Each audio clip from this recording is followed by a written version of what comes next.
Howdy folks, this is Tony here, and this video is more or less going to be a response to some author by the name of Jeff Charles over on Redstate. I feel as though his take on what's happened in Alaska is a terrible take. I don't think he has thought things thoroughly. Either he has not thought things out all the way, or he has an objective just to bash Trump. Now I want to first start by saying I don't personally know Trump. Okay, I just feel as though probably about 80% of his policies while in the White House were pretty good, but otherwise, I'm not here to defend Trump's personal life. I'm not, because you can't defend that.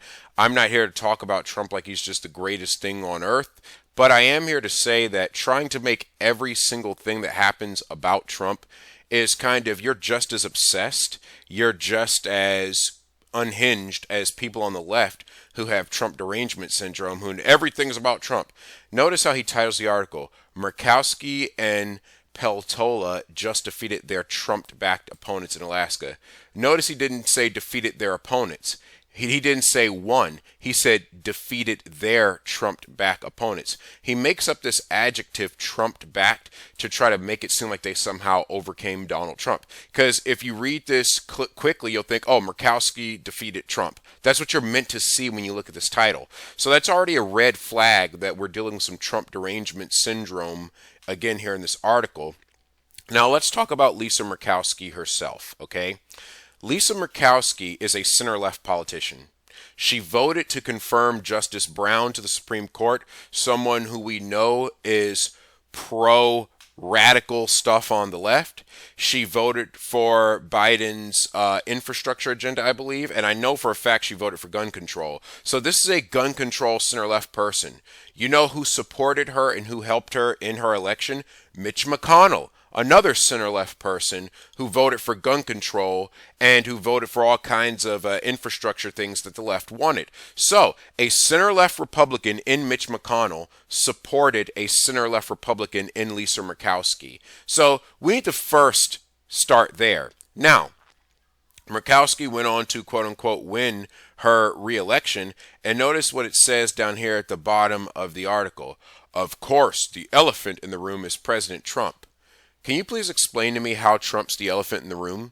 We had two important factors that took place in the Alaska election. For starters, this was their first federal election using ranked choice voting because he says, oh, well, this is the first time that a Democrat has won that seat in X amount of years, trying to make it seem like Trump's primary pick was bad. But number one, Alaska just changed how they counted votes. That's major.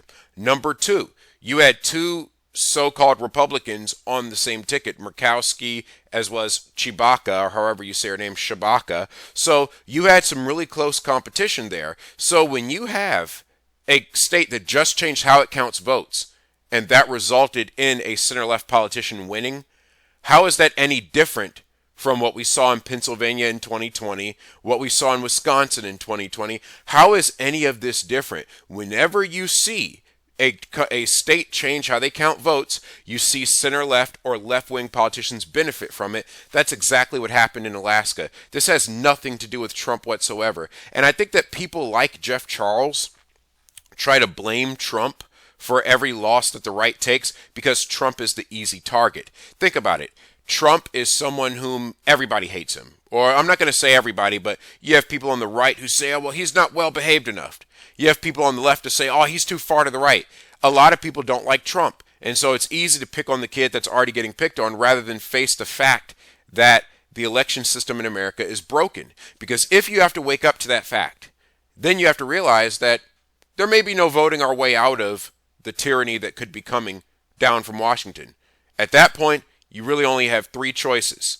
Either the states break up and become their own countries, massive civil disobedience, or you see 1776 happen all over again. Those would be your only three choices if voting no longer works.